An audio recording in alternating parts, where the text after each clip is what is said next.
Hello, and welcome. Welcome once again to the Secrets of the High Demand Coach podcast. And I am here with yet another high demand coach, and that is Pete Taylor. Now, his journey exemplifies the transformative power of adversity. He built his own company with a team of 18 and 70% growth year over year. He left his company then to begin the climb of his second mountain, which was building a community of men and helping them and himself to achieve self-actualization. Simultaneously excelling in the corporate world, Pete scaled a startup into a renowned London design firm, and now holding multiple pivotal roles in companies, Pete provides valuable consultation, optimizing businesses, sharing insights on resilience and mindset. Now, Pete's also a father. He's mentored and built multiple seven-figure plus businesses, and he coaches men on resilience, discipline, and character forging. And Pete, I'm so excited to have you here. I can't wait to dive into how you're helping men right now and some of the breakthroughs that they're having. But before we get there, I'd love to just hear a little bit of this story. What were you doing before launching Heroic Man, and how did that ultimately lead you to make the leap? Yeah. Scott, good to be here. Good question to start with.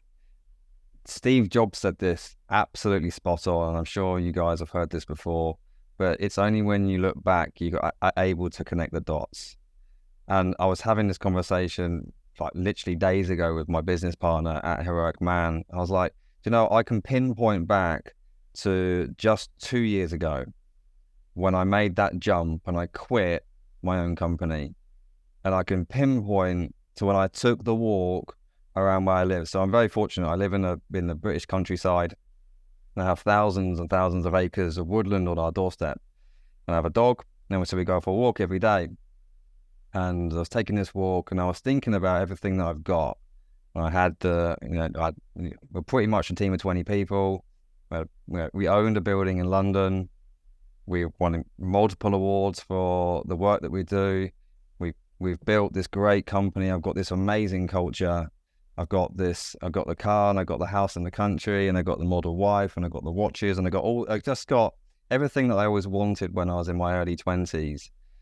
Yet, when I was taking that route, which I've done the route in the woodland 100 times, so I know it very well, yet internally I felt really lost.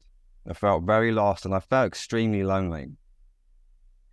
And it was just a week later that on a Saturday morning, I got a text message from one of my team members, just like I used to do all the time. It was just a standard message, but it was just a little bit of a moan. And I was very used to dealing with that.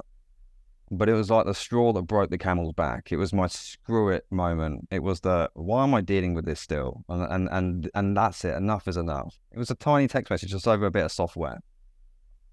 3 months later, I've literally quit my own company, the business that I built from living room up to where we were, and transitioned into building the Heroic Man. And actually, like now, I look back at what the Heroic Man has become. It was the work that I was searching for such a long time. It was what I needed for such a long time. It's what I still need, which is part of the beauty of it is that the guys, we've got thousands of guys in our communities now, and like we are very much in the trenches. We're very much in the trenches doing the work as well. And it's an amazing place to be. But if I hadn't have gone through, because scaling a business from where we were and up to where we got to was incredibly painful. I wouldn't wish it on my worst enemy. And me not knowing truly how to be a very, very effective leader and actually how to step into my own masculinity played a huge part in this. I didn't know how to do that. I was never taught how to do that. Didn't have strong role models growing up. And that absolutely led to a business breakdown. Absolutely led to me feeling huge moments of anxiety and depressive bouts and all sorts of thoughts that I'd never thought that would go through my mind. I never thought I'd go to these dark places, and I absolutely did go to those dark places. And so I suppose the message that I'm trying to get across there is that through adversity, there does come growth if you look for it. If you're looking for the growth, it does come no matter how painful the journey is. Yeah. Yeah, I've been kind of fascinated with this topic and come across a number of podcast series or video series, and basically it's broken down to the role of charisma and character in leadership. And I'd love to hear from you as someone who's down kind of in this day in and day out, working with men who are by basically any standard, very, very successful men. Yet they're still having this experience like you of feeling lost, right? And so my question would be, what are the roles, in your opinion, what are the roles of both charisma and character in leadership? I mean, they all play fantastic roles. And yeah, I talk to the guys a lot about the three things that men really need to work on, not just from a business standpoint, but from their own personal standpoint, is their skill sets. As like level number one is to increase their skill sets. If a man increases his skill sets, he's likely to increase his value, he's likely to increase his worth, he's going to do better in business, he's going to do better outside of life. And a skill set is anywhere from I'm going to learn the next marketing hack in the next Facebook course, all the way through to I'm going to become a better leader, right? I'm going to learn how to talk on stage. I am going to learn how to lead my team. I'm going to become a better manager. So there's the skill sets. The second like level here is your behaviors. So it's your character traits. This is like how you behave day to day. So like, are you disciplined?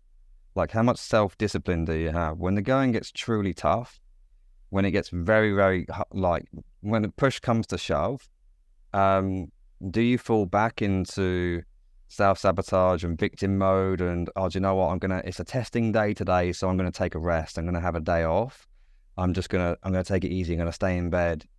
Or can you fall back onto your discipline when motivation like falters?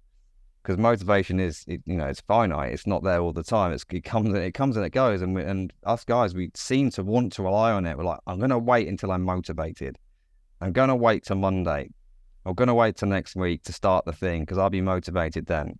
But if we can fall back onto something like discipline, which ultimately it's a trait, it's something that we can build, then we can become incredibly successful falling back onto that. And discipline isn't just to do with your business. It's not just being disciplined in being able to make the sales calls, right? It's also to do with your health. It's like being able to get up early and go and train even when it's cold and it's raining outside, and to go and do the hard things. And a man being able to do hard things is incredibly important for his growth. You know, when a man says to himself internally, so I say to myself, I'm going to get up at 4 a.m. and I'm going to go to the gym. That's a hard thing to do. If it gets to 4 a.m. and the alarm goes off and I don't get up, I hit the snooze button, or I just go, you know what, I'll do it tomorrow. That I'm going back on my word. And for a lot of guys, and I see this a lot, and I talk about guys because I happen to have thousands of guys in our community, so I see this a lot, is that men typically think they can get away with this sort of behavior when they break their own promises because they think that no one is watching them. It's okay, it's just me against me, no one's watching me, so it's all right if I have a day off. They also think that they're never going to die. So like dying and death is just way, way, way into the future, and I've got years and years and years and years left. So we'll put things off. Whereas, and the truth of it is that there is someone watching. There's always someone watching, and it's yourself, it's your psyche, it's your, whatever you want to call it. It's that internal part. It's your soul. Your soul is always watching you. So when a man breaks his word to himself, no matter how small that is, just as like, I'm going to get up in the morning and I don't, it's micro, but that imprints on your soul.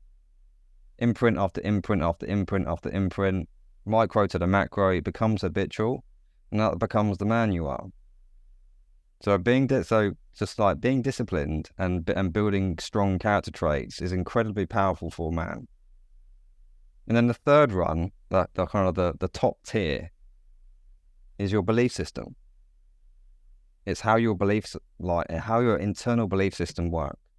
And it's whether, like most of us, the prehistoric traumas and crap that we've been through in our lives has an everlasting effect, it keeps that internal resistance on us, and it's how much that affects us. Whether it's like level 90, it affects us massively every single day, subconsciously, we don't know it, or whether it's a level 10 and we know it's there, but it's okay because it's level 10, we could just hop over it every time. Like, our belief system is incredibly important to our success. Yeah. Well, one of the things I noticed as I was doing some research for the episode was you guys talk a lot about masculinity and men showing up in the way that they're meant to show up. And, as I think about the word masculinity, the one adjective that comes to mind is toxic masculinity, right? Like it's almost taking a negative connotation. It brings back the Mad Men era, or a lot of really, really bad pictures of masculinity. So what does real masculinity look like, and how does it show up in the work and at home? Yeah, this toxic masculinity, it's a real trendy topic right now, and I try not to pay too much attention to it. Like, I think for me, like, toxic masculinity is just dependent on the person. It's just like it's bad traits of a man, right? And then because there's a few guys that have that, then it's like, when a guy sets a boundary, it's because he feels strongly about something, and there's no ill intent there, but it can be then seen as controlling, and then that can be seen as toxic. It's like, no wonder it's freaking confusing in the world today for a lot of guys as they're like how to act and what they should do, and like what it means to be a man. Like, I know for me, I never really had anyone. There was never like any like ceremony. Pete, you are now a man. Like, you've now crossed the border from boy to man. There was none of that, and there was never really like a true guide. My father, I have a great relationship with now, and I always have done. But when I was 13, my parents divorced, and just like a lot of children at young ages, parents divorce, and my father wasn't around for a long time, and so I didn't really have anyone to follow there. And it wasn't until my early 30s when I actually had this business breakdown that I kind of started to learn a little bit more about, oh, that's a boundary. I didn't know boundaries existed. Like, to me, I used to run an architectural practice, and a boundary was a fence in the garden. It was just like a wall, right?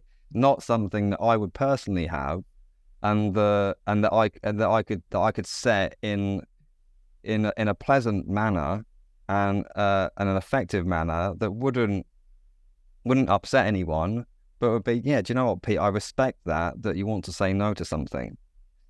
So I think in today's world, like, masculinity, there's many forms of it, and like the likes of Andrew Tate and Joe Rogan and Jordan Peterson all have their own shapes and forms of it. I think Andrew Tate gets a lot of bad rep, and I partly think he gets that because there's so many young guys, just like I was at one stage, that don't have male role models to follow. And because there is someone of his stature that is very, very vocal, then it's like, oh, well, there's someone for me to follow.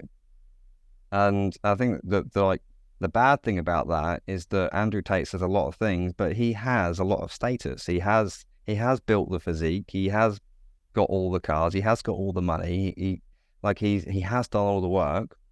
And what breeds this like toxic masculinity even deeper is that there's a lot of young guys following what he says, but they haven't gone through like the trials and tribulations of life. And so it's an interesting subject. It's a very, very interesting subject. It's very, very controversial. And so we'll kind of jump off of that to this idea of self-sabotage. So how is it that self-sabotage seems to just continuously creep up on men, and what are some things that they should be aware of to kind of root it out and overcome it? Yeah, self-sabotage is an interesting one. So the first thing I would say to guys here is name it to tame it. So we call self-sabotage one or two things. We either call it the inner enemy, or we call it part X. right? And the inner enemy is here. It's here to mess up our day. It's here to mess up our week. It's here to keep us small, and it's here to keep us safe. And I say safe in not a good way. In a way that it will keep us safe, and then later on we'll feel angry and agitated and have anxiety over feeling safe. So here's an example. I'll go back to the getting up at 4 a.m. to go to the gym. So I've told myself that I'm going to get up at 4 a.m. when I go to the gym, and it gets to 4 a.m. and I don't get up because the voice in my head, the part X, the inner enemy, says, Pete, chill out, mate. You've trained 5 days already. You're in good shape. You don't need to get up. Have a rest. Just relax. Stay in bed. It's cold outside. It's warm in here. Hit the snooze button, buddy. And I'm like, yeah, do you know what? I'm right. Hit the snooze. And that's at 4 a.m. And then, say I then get up at 7 a.m., 8 a.m., and I get up and I start my day and I haven't worked out. I haven't done what I said I was going to do. And I'm feeling slightly behind. But it's fine. I get on with my day. Come 10 o'clock, I'm actually annoyed. I'm angry at myself. And I'm frustrated at myself that I hit the snooze button and I didn't go to the gym. And here's the voice coming back in my head. Pete, you idiot. Told you should have got up, mate. Why'd you do that? You keep doing that. Why do you think you're not where you want to be? Because you do stupid things like that, right? You tell yourself you're going to do something, then you don't. So part X is playing 2 roles here. It's keeping me safe. It's trying to keep me safe and comfortable and warm in the morning. It's got its arm around me. And then later on at night, or later on just in the morning, just 5 or 6 hours later, it's then digging into me. Okay? It's just here just to keep me safe, keep me small, stop me from making those uncomfortable and painful decisions. It's like, I know when part X will never leave. The inner enemy will always be with us. We have to learn to live with the inner enemy. It's self-sabotage. We are self-sabotaging ourselves. It can come up where we might be given a big opportunity. It might be a big opportunity in business. It might be a big opportunity to go and travel, or whatever that looks like. And your inner enemy may pop up and go, it's not the right time, mate. It's not the right time for you to take that business opportunity. There'll be others down the line. Just pull back on this and we'll do it another time. Yeah, that makes sense. And then a week later, you should have taken that business opportunity. Why didn't you take it? Now you've lost out on that, right? So there's a couple examples there, but that's where it can really, really play havoc on your life. And like I said, the first thing to do to really is to name it, to tame it. So self-sabotage, the part X, he's coming up. He's here again. He's here to keep me small. But I know that every time that I lean into kind of going, all right, part X, is actually this the right decision. Like historically, when I've got up at that time in the morning and when I've trained, I've felt pretty good, right?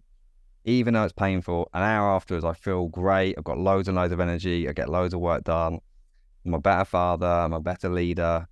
Right. Okay. So if I go by history, then that's probably the right thing to do. Part X is trying to keep me small here. Wow. That makes sense.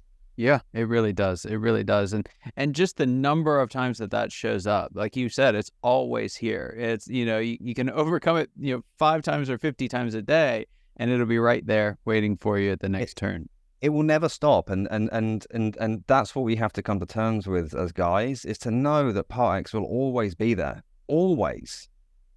Right? Even like if you had a hard day at work, and a really, really tough day at work, and the kids are at home and your partner's at home, and you're stepping out the door and you think, I'm on a tiring day at work, and I know it's going to be mayhem when I get in, right? That is part X talking to you there, because if you really wanted to, you could switch the energy on. You could really switch the energy on it. If that's a standard of man or woman that you hold yourself to, you can really, do you know what? I'm going to turn it on. That's my family. When I walk through that door, I know I've had a long day. I know I'm tired, but I'm not going to be, I'm not going to stick with the comfort and just go, do you know what?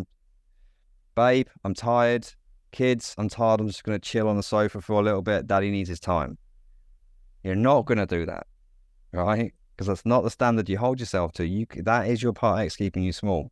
We at Heroic Man, we have a great 7-part training on this. It's at innerenemy.com. And it's a like 7-part audio series, and we go through tactics of like how to get over self-sabotage, and like it's very, very, very tactical. It's like here's some tools that you can use day to day on getting through self-sabotage, and honestly, it'll change your life going through that. It's fantastic. That's fantastic. Now, Pete, there's a question I like to ask all my guests, and I'm just fascinated to hear what you have to say to this. But if you could, what's the biggest secret that you wish wasn't a secret at all? What's that one thing that you wish everybody listening knew? To be truly honest and to be truly open is the biggest secret. This is still a work on for me. I have to admit, it's just still absolutely a work on for me. Like even I'm very, very active on social media, and sometimes I go to say something and I'm like, I'm going to hold that back. I'm not going to go. I'm going to go 90% on what I want to say and not the full 100%. But this goes for like all walks of life. The more honest we are, goes for when we're running a business. We've got, was it Ray Dalio's like radical honesty, right? Just like when you're running a business, when you've got your family, the more honest you are, the more raw you are, the better your life will be. And what I see with a lot of men, particularly in the Western culture, is that we hide our shame and we hide our guilt and we hide our vulnerability, and we're not open, and we carry it all on our shoulders. And it's like, no. This is what I did for 6 years building the business. I will build this business. I will carry the weight. I won't talk to anyone about what I'm truly feeling internally. I'm just going to bottle it up. I'm going to suppress the emotions. I'm going to carry it on my shoulders. I'm going to go through life until one day I'm like, do you know what? Screw it. Straw that broke the camel's back. I'm out. And that, that's a business breakdown, but that happens in relationships, that happens through all walks of life. And more often than not, it's because we're not open and not vulnerable, and we're not, and especially guys, particularly guys, we're not talking about what's going on inside. And I'm not suggesting that we go and have a good cry and and every week we're having a man's meet up where we're all having a cry and talking about our deepest, darkest problems. I'm not suggesting that, but having an open conversation with guys that are grounded and that are conscious and that it's not surface level. Honestly, it feels great to get. It's a form of therapy to be able to talk it out, and it will elevate you. Yeah, that is so true. I want to come back to that in just a moment. Before we do, though, I'd love to hear if you could just take your kind of consultant, coach, advisor hat off for a moment. Put your CEO hat on again, and you guys are building a business. Tell me a little bit about what the next stage of growth looks like and what challenges you'll have to overcome to get there. Our next stage of growth. So I love business. I've loved business ever since I started my first business. That was 8 years ago, and I've been obsessed with the intricacies and just like the processes and the systems and how do we take the next level of growth. And I absolutely love the customer experience. I'm a huge fan of Tony Hsieh and delivering happiness, and he built the company Zappos. I learned an incredible amount for the book Delivering Happiness, and so we pay great attention to customer satisfaction, customer experience, and customer wows. Our next level of growth has actually come from, and I can see this, that it's coming from a recent platform that we've released, which is it's a much lower barrier to entry for a man to come and join. And a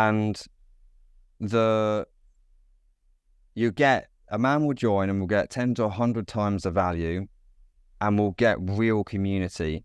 And I can really see this is that although this will take longer to grow, and actually our revenue will probably take a dip, and I've mapped this out. I can see this. Our revenue will probably, I know it's going to take a dip, but actually in the long term, it will ramp back up when we're able to get 10,000 super fans that absolutely love what we do. And then and then it's very, very likely that they'll ascend into all the other things that we do. So twice a year we do like adventures with guys, and we'll go out and we'll do some crazy things. The last adventure we're actually doing one in 3 weeks. We're going to Greece, and it's sold out in 24 hours. And I can see the power of building a community from the bottom on a kind of a lower ticket, so to speak. Because we can build these 10,000 super fans, and then when we release something great into the market, it's likely that that'll just get swallowed up overnight. Yeah. Well, it's a remarkable organization. I love the work that you guys are doing at Heroic Man. And to the point you made earlier about men being able to get around other grounded men who are conscious about their growth, that's basically what you guys do, especially through your programs there. So tell us, if there's someone listening to this, everything that you're saying is resonating. They recognize there's something missing in their life. They're bowing out to self-sabotage. They need a community and someone to come alongside them. How can they find more out about the work you do? You can find out about us by going to heroicman.com. So heroicman.com, and you'll be able to check out our podcast, which is extremely popular. It's specifically for guys. We talk about all the work that we do with all the men on our programs. And you can get access to a free community, and there's paid communities, and there's programs and so on. So that's the best way. Fantastic. Well, Pete, thank you so much for being on the show. It's an absolute pleasure having you here. And for those who are watching and listening, you know that your time and attention mean the world to us. I hope you got as much out of this conversation, and I know I did, and I cannot wait to see you next time. Take care.